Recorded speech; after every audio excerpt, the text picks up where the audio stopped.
Hi friends, welcome back to Anu Mahesh kitchen recipes. ನಾನಿವತ್ತು ಮೊಟ್ಟೆ ಸಾಂಬಾರು ಮಾಡೋದು ಹೇಗೆ ಅಂತ ತೋರಿಸ್ಕೊಡ್ತಾ ಇದ್ದೀನಿ. ಸೊ ಅದಕ್ಕೆ ಬೇಕಾಗಿರುವ ಐಟಮ್ಗಳು: 2 ಆನಿಯನ್ ತೊಗೊಂಡಿದ್ದೀನಿ, 1/2 ಕಪ್ ತೆಂಗಿನಕಾಯಿ, ಕಡಲೆಪಪ್ಪು ತೊಗೊಂಡಿದ್ದೀನಿ, ಬೆಳ್ಳುಳ್ಳಿ ತೊಗೊಂಡಿದ್ದೀನಿ, ಚಕ್ಕೆ ಒಂದು 3 ಪೀಸು, ಲವಂಗ ಒಂದು 4, ಹಸಿಮೆಣಸಿನ್ಕಾಯಿ, ಕೊತ್ತಂಬರಿ, ಧನಿಯಾ ಪೌಡರ್ 3 ಸ್ಪೂನು, ಖಾರದ ಪುಡಿ 1/2 ಟೇಬಲ್ ಸ್ಪೂನ್, ಸಾಲ್ಟ್, ಆನಿಯನ್ನು ಮತ್ತು ಕರಿಬೇವು ತೊಗೊಂಡಿದ್ದೀನಿ, 5 ಮೊಟ್ಟೆ ತೊಗೊಂಡಿದ್ದೀನಿ. ಸೊ ಒಂದು ಪ್ಯಾನ್ನಲ್ಲಿ ಮೊಟ್ಟೆ ಹಾಕ್ಕೊಂಡು ವಾಟರ್ ಹಾಕ್ಕೊಂಡು ಚೆನ್ನಾಗಿ ಬಾಯ್ಲ್ ಮಾಡ್ಕೊಳ್ಳಿ. ಸೊ ಮೊಟ್ಟೆ ಬಾಯ್ಲ್ ಆಗೋವರೆಗೂ ನಾವು ಒಂದು ಪ್ಯಾನ್ನಲ್ಲಿ ಆಯಿಲ್ ಹಾಕ್ಕೊಂಡು ಎಣ್ಣೆ ಚೆನ್ನಾಗಿ ಕಾದ ನಂತರ ಚಕ್ಕೆ ತೊಗೊಂಡಿದ್ವಲ್ಲ ಅದನ್ನು ಹಾಕೋತಾ ಇದ್ದೀನಿ, ಲವಂಗ,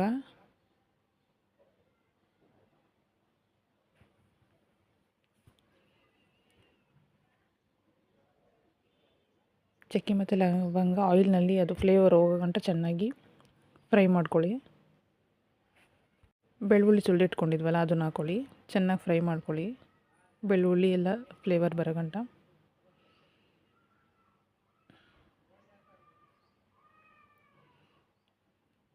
ಹಸಿಮೆಣ್ಸಿನ್ಕಾಯಿ ಹಾಕೋತಾ ಇದ್ದೀನಿ, ಕಟ್ ಮಾಡ್ಕೊಂಡಿರೋದು.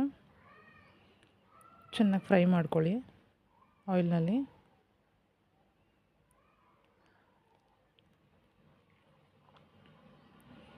ನಂತರ ಈಗ ಆನಿಯನ್ ಹಾಕ್ಕೊಳ್ಳೋಣ, ಕಟ್ ಮಾಡಿ ಇಟ್ಕೊಂಡಿದ್ವಲ್ಲ ಚಿಕ್ಕದಾಗಿ ಅದನ್ನು.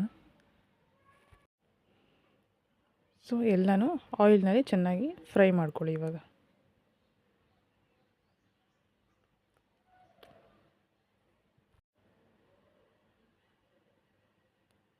ಚೆನ್ನಾಗಿ ಆಯಿಲಲ್ಲಿ ಫ್ರೈ ಆದ ನಂತರ 1/2 ಟೇಬಲ್ ಸ್ಪೂನ್ ಟರ್ಮರಿಕ್ ಅಥವಾ ಅರಿಶಿಣ ಪುಡಿ ಹಾಕ್ಕೊಳ್ತಾ ಇದ್ದೀನಿ, ಖಾರದ ಪುಡಿ ಹಾಕ್ಕೊತಾ ಇದ್ದೀನಿ 1/2 ಟೇಬಲ್ ಸ್ಪೂನ್ ಖಾರದ ಪುಡಿ, ನಂತರ ಧನಿಯಾ ಪುಡಿ 3 ಟೇಬಲ್ ಸ್ಪೂನ್ ತೊಗೊಂಡಿದ್ವಲ್ಲ ಅದನ್ನು ಹಾಕ್ಕೊಳ್ತಾ ಇದ್ದೀನಿ. ಆಮೇಲೆ ಸ್ವಲ್ಪ ಕೊತ್ತಂಬರಿ ಹಾಕ್ಕೊತಾ ಇದ್ದೀನಿ. ಹಾಕ್ಕೊಂಡು ಎಲ್ಲನೂ ಚೆನ್ನಾಗಿ ಮಿಕ್ಸ್ ಮಾಡ್ಕೊಳ್ಳಿ. ಲೋ ಫ್ಲೇಮ್ನಲ್ಲಿ ಇಟ್ಕೊಂಡು ಚೆನ್ನಾಗಿ ಫ್ರೈ ಮಾಡ್ಕೊಳ್ಳಿ ಇದನ್ನು.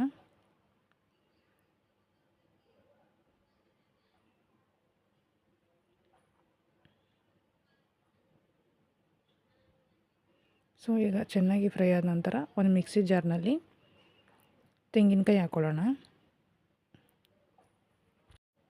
ತೆಂಗಿನಕಾಯಿ ಹಾಕ್ಕೊಂಡಿದ್ದ ನಂತರ ಕಡಲೆಪಪ್ಪು ಹಾಕ್ಕೊಳ್ಳಿ, ಕಡಲೆಪಪ್ಪು ಅಥವಾ ಹುರಿಗಡಲೆ ಅಂತಾರೆ ಅದನ್ನು. ಸ್ವಲ್ಪ ಕೊತ್ತಂಬರಿ ಹಾಕ್ಕೊಳ್ಳಿ. ನಂತರ ಹುರಿದಿಟ್ಕೊಂಡಿದ್ವಲ್ಲ ಮಸಾಲ ಅದನ್ನು ಇದರೊಳಗಡೆ ಹಾಕ್ಕೋತಾ ಇದ್ದೀನಿ. ಸೊ ನಾನು ಇಲ್ಲೇ ಧನಿಯಾ ಪುಡಿ ಖಾರದ ಪುಡಿ ಹಾಕ್ಕೊಂಡಿದ್ದೀನಿ, ಮತ್ತು ನಾನು ಸಾಂಬಾರಿಗೆ ಹಾಕ್ಕೊಳ್ಳೋಕೆ ಹೋಗಲ್ಲ.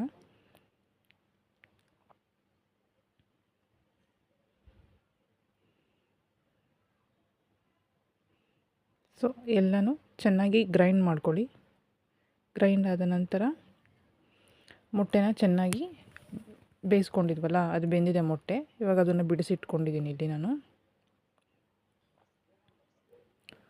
ಸೊ ಒಂದು ಬಾಣಲಿ ತೊಗೊಂಡು ಬಾಣಲಿನಲ್ಲಿ ಆಯಿಲ್ ಹಾಕ್ಕೊಳ್ಳಿ.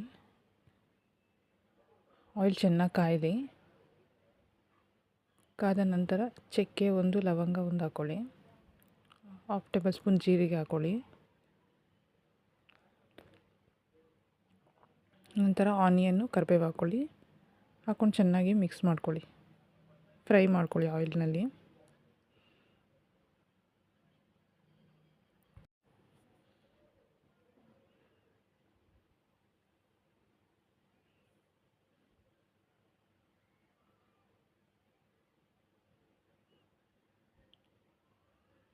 ಚೆನ್ನಾಗಿ ಫ್ರೈ ಆದ ನಂತರ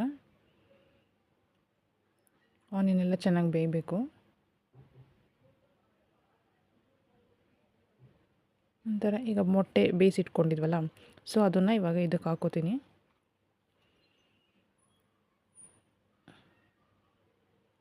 ಸೊ ಇದಕ್ಕೆ ಇವಾಗ ಚೆನ್ನಾಗಿ ಎಲ್ಲ ಮಿಕ್ಸ್ ಮಾಡ್ಕೊಳ್ಳಿ.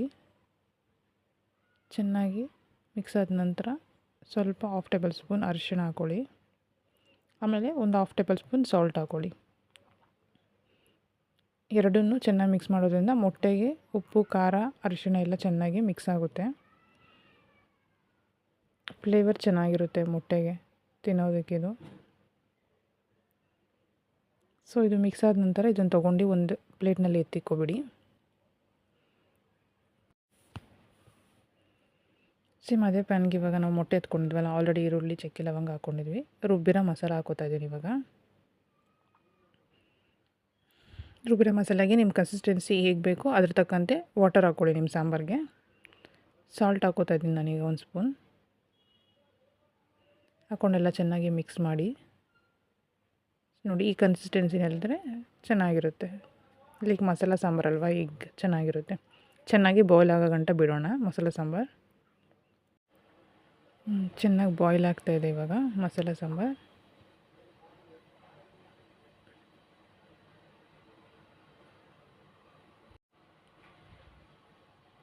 ಸೊ ಈಗ ಬೇಯಿಸಿಟ್ಕೊಂಡಿದ್ವಲ್ಲ ಆವಾಗಲೇ ಮೊಟ್ಟೆ ಫ್ರೈ ಮಾಡ್ಕೊಂಡಿದ್ವಲ್ಲ ಆಯಿಲ್ನಲ್ಲಿ, ಅರಿಶಿಣ ಸಾಲ್ಟ್ ಎಲ್ಲ ಹಾಕ್ಕೊಂಡು, ಸೊ ಅದನ್ನು ತೊಗೊಂಡು ಸಾಂಬಾರು ಒಳಗಡೆ ಹಾಕ್ಕೊಳ್ಳಿ. ಸಾಂಬಾರು ಒಳ್ಕೊಂಡು ಚೆನ್ನಾಗಿ ಮಿಕ್ಸ್ ಮಾಡ್ಕೊಳ್ಳಿ. ಇವಾಗ ಸ್ವಲ್ಪ ಕುದಿ ಬರಬೇಕು. ಚೆನ್ನಾಗಿ ಕುದ್ದ ನಂತರ ಸ್ವಲ್ಪ ಕೊತ್ತಂಬರಿ ಹಾಕ್ಕೊಂಡು ಗಾರ್ನಿಷ್ ಮಾಡ್ಕೊಳ್ಳಿ.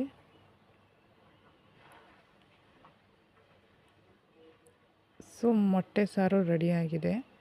ಅನ್ನದ ಜೊತೆ, ಚಪಾತಿ ಜೊತೆ, ದೋಸೆ ಜೊತೆ ಒಳ್ಳೆ ಕಾಂಬಿನೇಷನ್. ಒಂದು ಸಲ ಟ್ರೈ ಮಾಡಿ ನೋಡಿ, ತುಂಬ ಚೆನ್ನಾಗಿದೆ ಮೊಟ್ಟೆ ಸಾಂಬಾರು.